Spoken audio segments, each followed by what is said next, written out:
paz do Senhor. Graças a Deus, nós estamos alegres nesta noite, felizes por estar mais uma vez na presença do Senhor. Sem perda de tempo, abra sua Bíblia comigo, no primeiro livro da Bíblia, o livro do Gênesis, o livro do princípio. Gênesis, capítulo de número 1, vamos ler os versículos 1 e o versículo de número 2 para a nossa meditação nesta noite. Louvado seja Deus. Nos diz assim a palavra do Senhor: no princípio criou Deus os céus e a terra era sem forma e vazia, e havia trevas sobre a face do abismo, e o Espírito de Deus se movia sobre a face das águas. Tome o seu assento em nome de Jesus. Glória a Deus. Meus amados, é do conhecimento de todos que estamos aqui nesta noite, que a humanidade está baseada em 3 princípios. A humanidade está alicerçada em 3 princípios, sendo ele o começo, o meio e o fim. Ninguém chega a uma posição a qual se encontra no dia de hoje, sem antes ter iniciado, sem antes ter passado pelo meio. Ninguém chega a uma vida profissional, a uma posição no trabalho aonde você trabalha, sem antes você ter iniciado, sem antes você ter passado pelo meio, para daí então chegar ao local. Ninguém, quando ele chega à posição que se encontra, sem antes ter iniciado o seu ministério, e na mesma proporção a qual nós passamos por estes 3 princípios, a saber, o início, o meio e o fim, Moisés, quando ele escreve o livro do Gênesis, Moisés, de forma categórica, ele apresenta-nos, através do texto que lemos nesta noite, acerca do princípio, acerca do início de todas as coisas. O que é interessante é que quando você analisa esta declaração de Moisés no livro do Gênesis, Moisés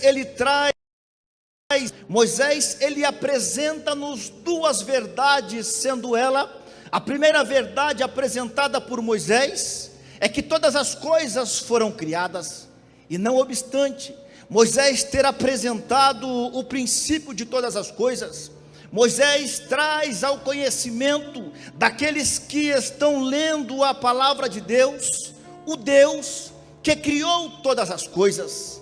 E nesta noite, quando nós olhamos para este texto, nós vamos observar que, embora o livro do Gênesis não seja o livro mais antigo da Bíblia Sagrada, que embora o livro do Gênesis não seja o primeiro livro escrito, porém o seu conteúdo, aquilo que encontra-se nas suas páginas seletivas, nos remete em seus primeiros capítulos acerca da criação de todas as coisas. E nesta noite, tomando por base este texto, baseando-me no texto que ora acabamos de ler, eu quero vos falar acerca de 4 lições que nós encontramos no princípio. E qual é que no princípio, antes de tudo existir, Deus já existia. Quando nós olhamos para esta declaração de Moisés, logo nós percebemos que Moisés, ele traz à tona, ele apresenta a figura do Deus eterno. E todos nós sabemos nesta noite que o nosso Deus, ele não se limita ao cronos humano. O nosso Deus, ele não se limita aos dias, ele não se limita às semanas, ele não se limita aos meses ou aos anos, não. O nosso Deus, ele passeia na eternidade. O nosso Deus é o Pai da eternidade. Todos nós, quando olhamos para a Bíblia Sagrada, percebemos que Deus em todo o tempo, Ele agiu retroagindo e operando no seio e no meio da história. Você se lembra do capítulo de número 11, do livro da carta segundo o apóstolo Paulo escreve à igreja que estava em Roma. Paulo vem dizendo, no capítulo de número 11, e nos versículos 33 ao versículo de número 36, Paulo declara da seguinte forma: ó profundidade das riquezas, tanto da sabedoria como da ciência de Deus, quão insondáveis são os seus juízos e quão inescrutáveis os seus caminhos. Porque quem compreendeu o intento do Senhor? Ou quem foi o seu conselheiro? Ou quem lhe deu primeiro a ele, para que lhe seja recompensado? Porque dele, e por ele, e para ele são todas as coisas. Glória, pois, a ele eternamente. Sabe o que Paulo estava querendo transmitir-nos através desta declaração? Paulo estava querendo dizer que por mais que nós que estamos aqui nesta noite estamos limitados ao tempo, que por mais que nós que estamos aqui estamos limitados ao início, ao meio e ao fim, o nosso Deus, Ele vive, Ele subsiste eternamente. Louvado seja o nome do Senhor. É por isso que o profeta Isaías, no capítulo de número 43 e no seu versículo de número 13, ele vem dizendo desta forma: ainda antes que houvesse dia, eu sou, e não há ninguém que possa fazer escapar das minhas mãos. Operando eu, quem impedirá? Você sabe quem estava proferindo esta palavra por intermédio do ministério profético de Isaías? Era o próprio Deus. Sabe o que Deus estava dizendo? É que quando Ele opera, ninguém pode impedir. É que quando Ele age, ninguém pode impedir. Então nesta noite, tomando este texto como base, eu quero vos dizer: Ele existe eternamente, e a para você nesta noite é: operando eu, quem impedirá? Operando eu, quem impedirá? E adorá-lo nesta noite. Se você pode fazer, faça-o. Sabe por quê? Porque Ele já está entre nós e trabalha no nosso meio. Louvado seja o nome do Senhor. Quando nós analisamos então a declaração de Moisés em Gênesis, nós vamos observar que existe aqui intrínseco no texto uma segunda lição que nós podemos extrair no princípio. E qual seria esta a declaração, ou qual seria esta lição que nós encontramos no livro do Gênesis? É que Deus é o autor de toda a criação. Quando fala-se acerca de criação, logo nos vem à mente algumas teorias que permeiam os grandes centros acadêmicos. Logo nos vem à cabeça, logo nos vem ao coração teorias como a teoria do Big Bang, como a teoria do acaso, como a teoria do evolucionismo. Ora, quantas pessoas passam tempos e mais tempos debruçados sobre livros, tentando descobrir, tentando achar um elo de ligação que venha ligar, a defender a sua tese, a defender a sua teoria. Pessoas que passam tempos tentando localizar ou tentando explicar de forma inexplicável aquilo que já está explicado, tentar de forma incorreta explicar aquilo que em todo o tempo esteve registrado na Bíblia Sagrada. Quando nós olhamos então para esta segunda lição, logo nos lembramos que o nosso Deus, Ele é criador de todas as coisas. Se você ver para o livro do Gênesis, Gênesis, no capítulo 1, e no versículo de número 27, a Bíblia vai nos dizer que Deus formou os homens. O Salmo de número 148, e no versículo de número 5, a Bíblia vai nos dizer que Deus mandou, e logo todas as coisas foram criadas. Isaías capítulo 42, e no versículo de número 5 nos diz que Deus criou os céus. Amós capítulo 4, versículo de número 13, diz que Deus criou os ventos. Colossenses 1:16, Paulo diz que porque nele foram criadas todas as coisas que há nos céus. Apocalipse capítulo de número 11, capítulo 4, melhor dizendo, o versículo 11 vai nos dizer, e está escrito que Deus criou tudo. E para concluirmos, Apocalipse 10, e o versículo de número 6, vem dizendo da seguinte forma: Deus criou os céus, terra e mar, e tudo que neles há. Então, diante de tanta explicação que nós encontramos na Bíblia Sagrada, logo percebemos que todas estas teorias não passam apenas de teorias refutáveis. Todas estas teorias não passam apenas de coisas que não procedem da palavra de Deus. Pois se você olha para a Bíblia Sagrada, no seu primeiro capítulo, no seu primeiro livro e no seu primeiro versículo, a Bíblia já vem nos dizendo: e no princípio criou Deus.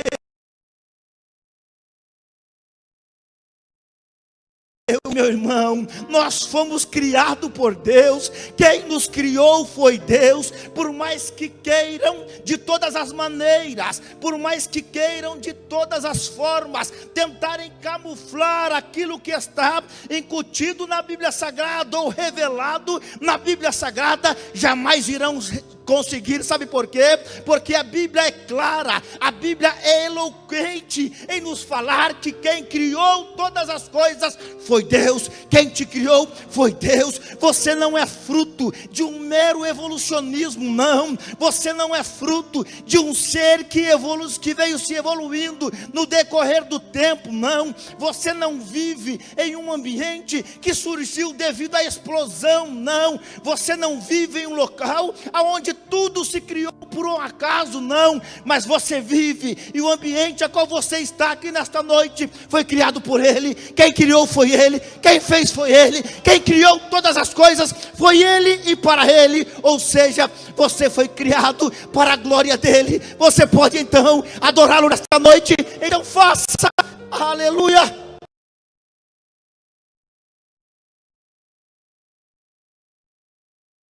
Em Gênesis, nós vamos encontrar uma terceira lição, que nós escolhemos aqui nesses dois versículos que acabamos de ler. E qual seria esta terceira lição? É que no princípio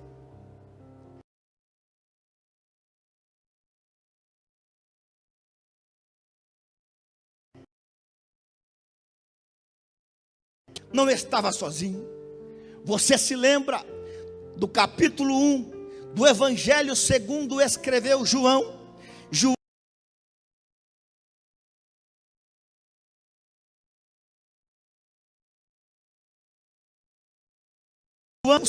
e o Verbo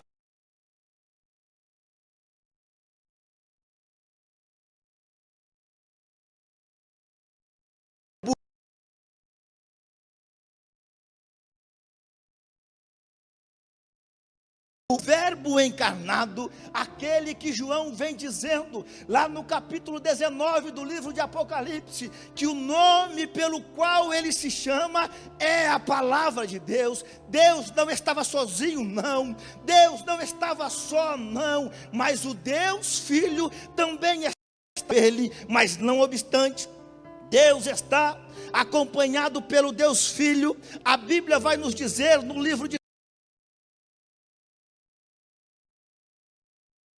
número 6, da seguinte forma: pela palavra do Senhor foram feitos os céus, ponto e vírgula, e todo o exército deles pelo Espírito que sai da sua boca. Sabe também quem estava lá? O Espírito Santo de Deus também estava lá, pois quando você analisa o primeiro versículo de Gênesis na sua língua original, Bereshit bara Elohim, o próprio texto já apresenta-nos a Trindade lá. O próprio Deus, o próprio texto, melhor dizendo, já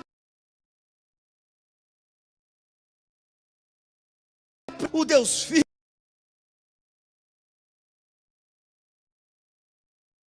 em nome do Senhor. A Bíblia nos fala, neste texto que nós acabamos de ler, que nós encontramos aqui agora uma quarta lição. E que lição seria esta?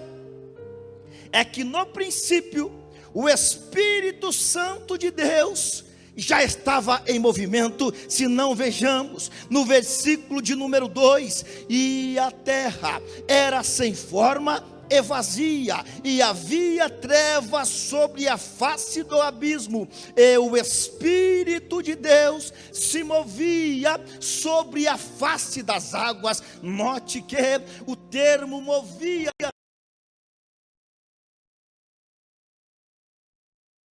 a entender que o Espírito Santo de Deus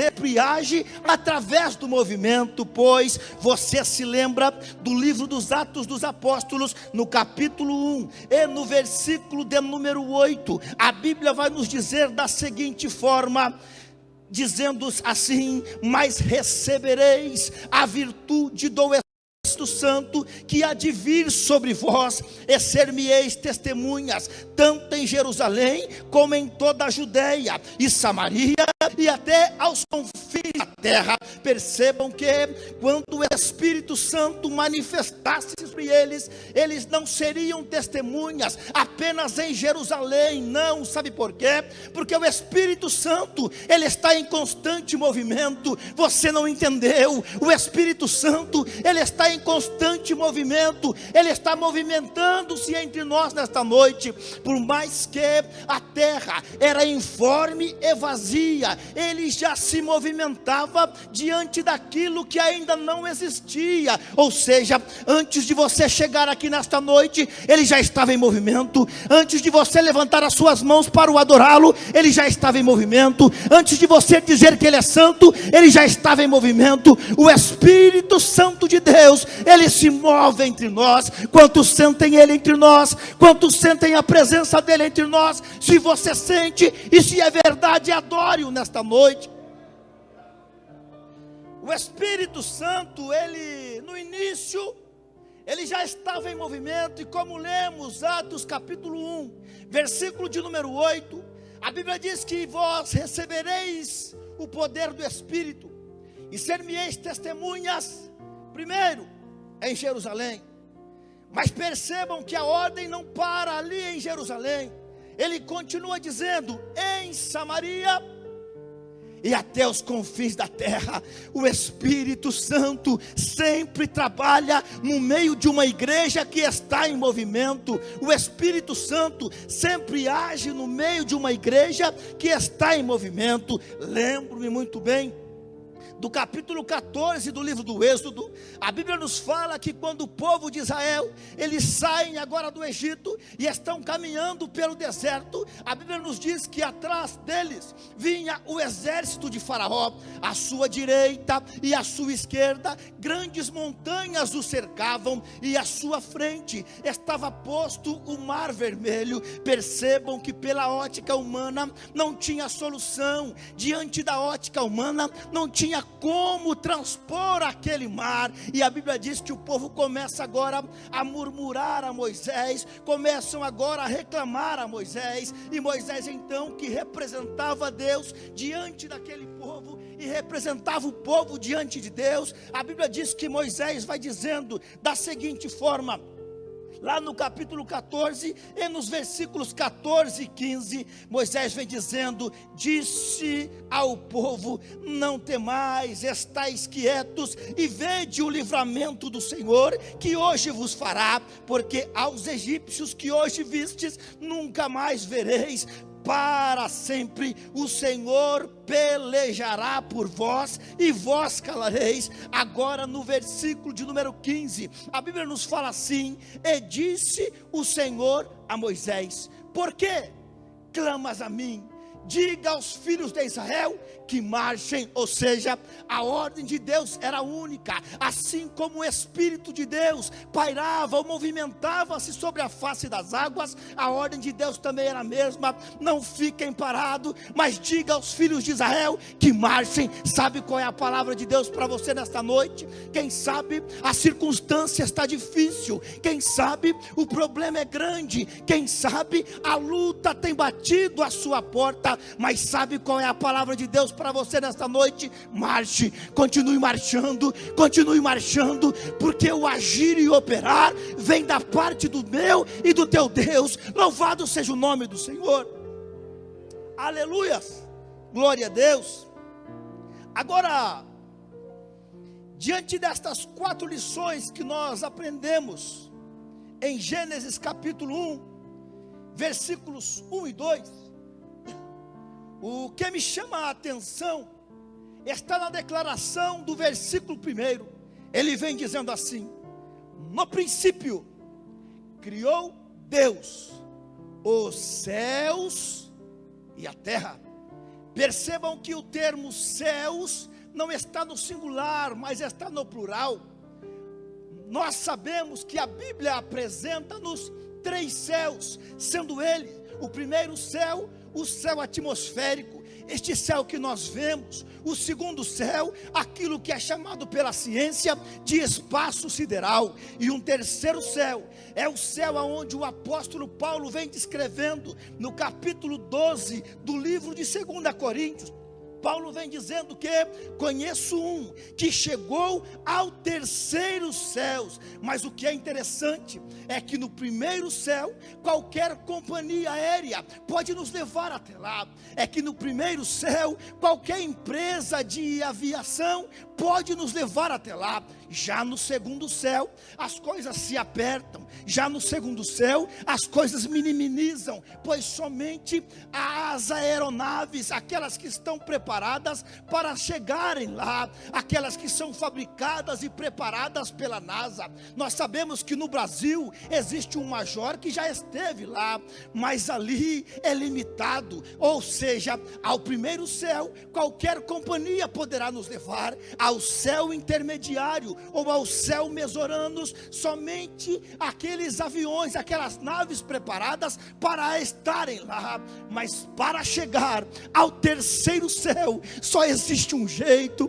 Para chegar ao terceiro céu, só existe uma forma. E que forma é essa? É através daquele que disse: no princípio era o verbo estava com Deus e o verbo era Deus. Para chegar no terceiro céu é somente através de Jesus Cristo. E nesta noite eu quero acreditar que todos que estão aqui já estão com o seu coração aguçados, já estão esperando o grande momento a qual nós adentraremos lá ao terceiro céu e para sempre estaremos com Ele na glória.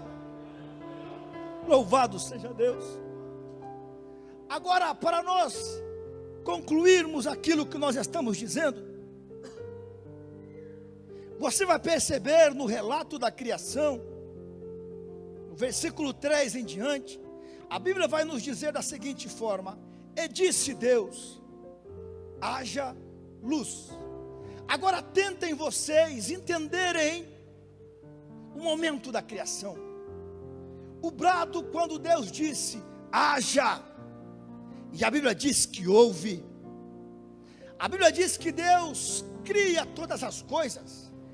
Mas no versículo de número 9, o segundo dia, a Bíblia diz que Deus dá ordem: ajuntem-se todas as águas que estão debaixo dos céus num lugar, e apareça a porção seca. Tudo foi por intermédio da palavra de Deus, do haja de Deus.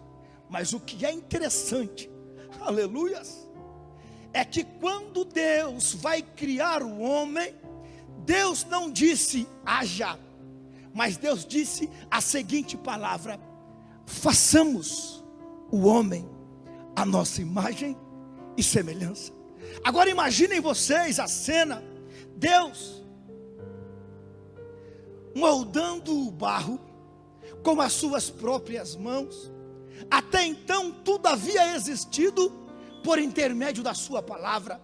Agora não, Deus estava agindo, amassando o barro e deixando naquele barro a sua impressão digital. Então sabe o que eu quero te dizer nesta noite? Tudo até então havia sido criado por intermédio da palavra. Mas quando Deus foi criar o homem, Gedi, Deus disse: façamos o homem a nossa imagem e semelhança. Você é imagem e semelhança de Deus. Você não é o fruto de uma evolução barata, não. Você não é o fruto da teoria do acaso, não. Mas você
nada igual.